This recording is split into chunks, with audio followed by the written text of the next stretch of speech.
Nous sommes le 21 octobre 2020. Une vidéo un peu spéciale qui n'est qu'un extrait, mais nous pensons pouvoir attirer votre attention sur cette vidéo consacrée aux éoliennes qui perturbent en de multiples régions de France la vie, l'équilibre et même la survie des enfants et des animaux.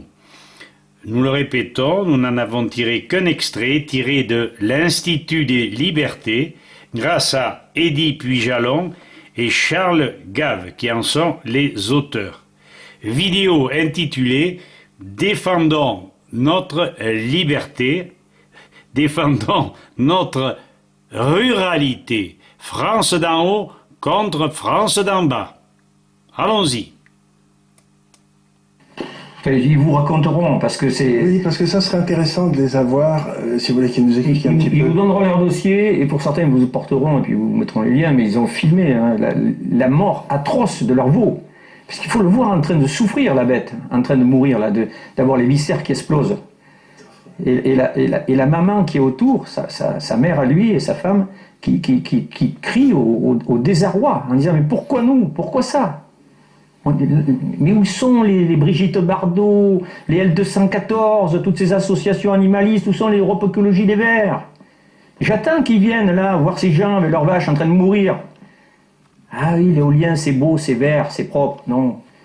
Non seulement c'est pas bon pour la planète, deux, c'est mauvais pour les animaux et pour les hommes. Alors, quand ils verront et qu'ils changeront leur habitude, on est dans une politique incroyable. Ça consomme plus d'énergie que ça n'en produit, donc c'est en plus complètement idiot. Et on est obligé de doubler. Donc, tous les pays qui sont mis à l'éolien ont été obligés de garder soit la part de nucléaire, soit du charbon, soit du gaz. Parce que quand il n'y a pas de vent, ça ne produit pas. Comment c'est pas stocké? Expliquez-moi, quand il y a le blackout, comment on fait quand quelqu'un est sur la table d'opération, qu'on a besoin d'électricité pour faire fonctionner la planète? On fait tourner un truc à diesel. Mais on est à côté de la planète, ils marchent à côté de leur pompe, ces gens-là. Si on veut lutter contre le réchauffement, pour l'instant, je dis bien pour l'instant, c'est le nucléaire qui nous permet d'avoir une énergie décarbonée et pas chère. Mais bien sûr. Mais on va doubler. Et il vaut mieux investir l'argent dans la sécurité maximale sur nos centrales, plutôt que de dépenser de l'argent pour faire de l'écologie verdâtre, pour satisfaire une attente politique. Je suis d'accord avec vous à 100%, mais je crains que nous n'ayons l'air de deux vieux réactionnaires là-dessus. Vous voyez, c'est parce qu'on ne comprend pas. Parce que... la seule récompense, ou du moins satisfaction que j'ai, c'est que je peux me regarder dans une glace. Je suis propre de la tête aux pieds, et puis moi je peux le dire tranquillement, et que je suis fidèle à mes convictions, jusqu'à preuve comme contraire, comme prouve le contraire que j'ai tort, et je sais reconnaître mes torts. Donc, moi aussi, et ayant été dans les marchés financiers toute ma vie, je me suis trompé tellement souvent que ça n'a plus... Oui, ça, je bien d'accord. Ça me gêne pas beaucoup. Mais merci beaucoup, ça sera très intéressant. Et restez en contact avec Franck et avec nous, parce que je crois que cette histoire de vaches qui sont tuées par les éoliennes, c'est quand même un truc qui est... C'est un vrai scandale d'État, je vous le dis. C'est quelque chose qu'il va falloir poser. Ça fait 25 ans que je suis ça.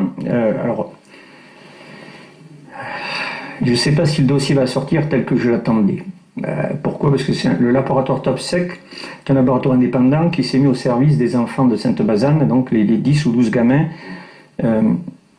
atteints de cancer pédiatrique.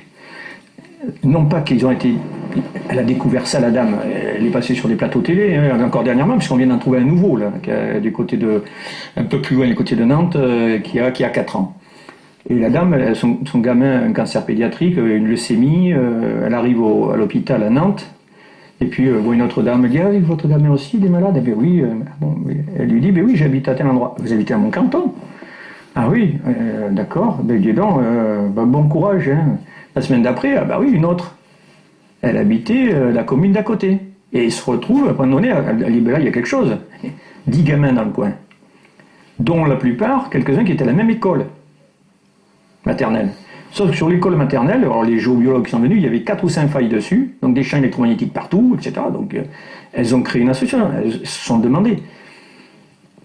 Moi j'étais effaré de voir ça. Et elles ont été obligées de se mettre en assaut entre les mamans pour essayer de comprendre ce qui était arrivé à leurs gamins, pourquoi leurs gamins avaient un cancer, etc., etc. Je remonte dans le temps et j'ai des gens qui m'appellent, et un jour un chasseur que je connais du Pas-de-Calais me laisse un message, il me dit « Eddy, je suis perfectible », il me dit c'est comment qu'il m'écrit. Il dit, tu n'as pas parlé à l'interlocuteur d'Asperger. Alors moi je lis Asperger. Asperger, oui. C'était Asperger, quoi. Et je dis, mais de quoi tu me parles? Il me dit, la maladie d'Asperger. C'est une forme d'autisme, oui. Ouais. Et il me dit, mon fils, il a atteint la maladie d'Asperger. Et il m'a dit, écoute, une fois, je vais à Dunkerque. Mon fils adore la nature. C'est une règle, tous ces enfants-là, ils adorent être dans la nature. Et il me dit, il allait à la pêche il amène à la pêche avec mon père. En bateau, il adore être sur le bateau, en mer et tout. Il lui dit, on arrive au port. Et puis là, il me dit, mon fils, il se met en boule comme quand il a ses crises. Il dit à mon père, bon, écoute, il est en crise, on ne peut pas partir, il le ramène. Quelque temps après, il avait loué une installation de chasse au canard dans la baie de Somme. Et ils vont dans cette installation de chasse de nuit, donc ils arrivent le soir, depuis Paris, et là le gamin lui dit, et en gros il dit, papa, c'est comme la dernière fois, mais un peu moins fort, mais je ne supporte pas et tout. Et là il ne comprend pas, et il voit en face de la cabane des éoliennes. Et à Dunkerque, il y avait des éoliennes.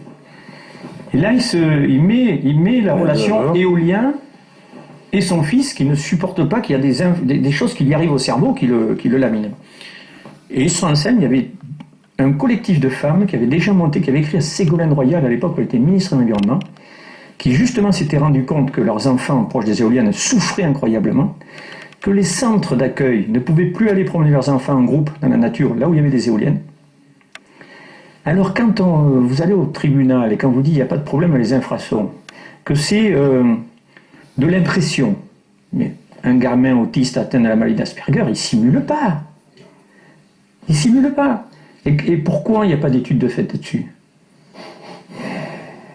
Mais c'est une des questions à laquelle il faudra qu'on réponde. Écoutez, je vous remercie beaucoup. Vous connaissez le chemin de nos bureaux, si je Oui. Si vous avez besoin de ces locaux... J'en parlerai au monsieur, oui, j'en parlerai à Franck.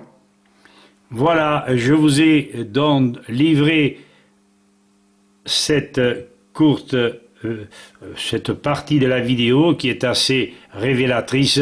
À présent, vous avez une âme, une conscience, de la réflexion, et vous pouvez attirer autour de cette vidéo de nombreuses personnes qui pourront, si nous nous joignons, attirer l'attention de milliers d'autres personnes. Voilà, je vous ai dit l'essentiel. À bientôt.